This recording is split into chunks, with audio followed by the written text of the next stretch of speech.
15 години по потпишувањето на Охридскиот рамковен договор, денеска, со гласањето за Законот за употребата на јазиците, го заокруживме нормативниот дел од овој мировен договор со кој што заврши војната во 2001.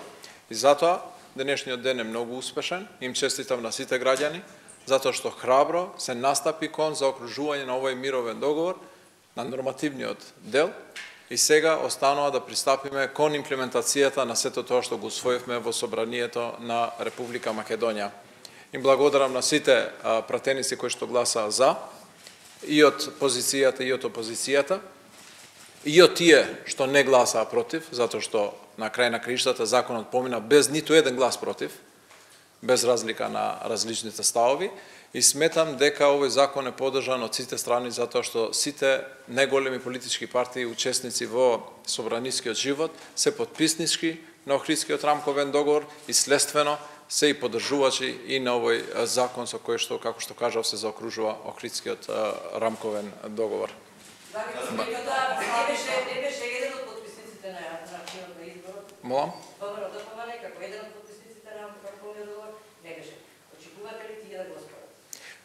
Очекувам опозицијата да го поддржи овој закон, затоа што кажав, они се потписник на Охридскиот рамковен договор и со овој закон се заокружува тој мировен договор, и сметам дека и они ќе видат дека со овој закон ќе добие Македонија, ќе добие кохезивното општество и ќе се релаксираат меѓуетничките односи, ќе се затворат многу теми кои што произлегуваат од нормативниот дел од Охридскиот рамковен договор, и следствено и они ќе станат дел од ова решение, ќе го поддржат и исто така не сметам дека ќе го оспорат во понатамошниот тек.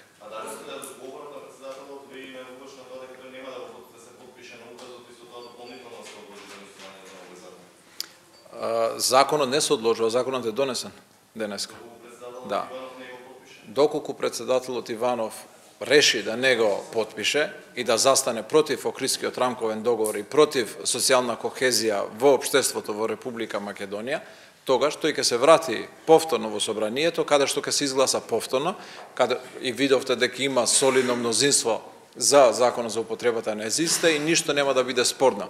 Значи, го повикувам господинот Иванов да стане дел од успешната приказна на заокружување на Охридскиот рамковен договор и да го потпише указот, со што ќе даде придонес за едно постабилно општество, за еднакви граѓани и за заокружување на Охридскиот рамковен договор. Дали го смета дека сами за легитимен председател на БЕС согледно тоа што беше прегувано со ЗАЕ и дали постојат дека некакви разговори за инволвирање на целосно и делумно пратеници од БЕС овде за да се задржи тачка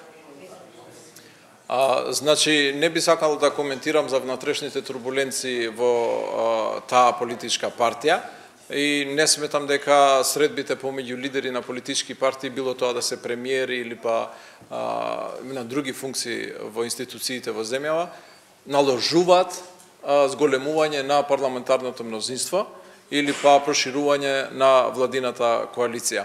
Сепак, како што се одвиваат работите, сметам дека треба се почекаат како ќе се развиваат работите во таа политичка партија, да почекаме како ќе заврши конгресот, кој ќе биде нов лидер на таа политичка партија, дали ќе заврша со 2, 3, 4, па дури 5, слушам, политички партии кои што ќе произлезат од таа политичка партија, и затоа да почекаме да видиме како ќе се одвиваат работите на конгресот кој што го има закажано 24 февруари, и отпосле ќе видиме какви се. Сметам дека нивните пратеници треба да ги поддржат реформските закони, без разлика дали се на власт или се во опозиција. Истото го сметам и за пратениците на Алијансата за албанците, и за пратениците на ДПА, и за пратениците на ВМРО ДПМН. Затоа што реформската агенда не е агенда на владата, туку е агенда на државата. Агенда на државата, интеграција на земјава во НАТО и Европската Унија. Тоа може да се постигне само со добрососедски односи и само со реформската агенда. И ако тие мислат добро на државата, ќе гласаат за овие закони.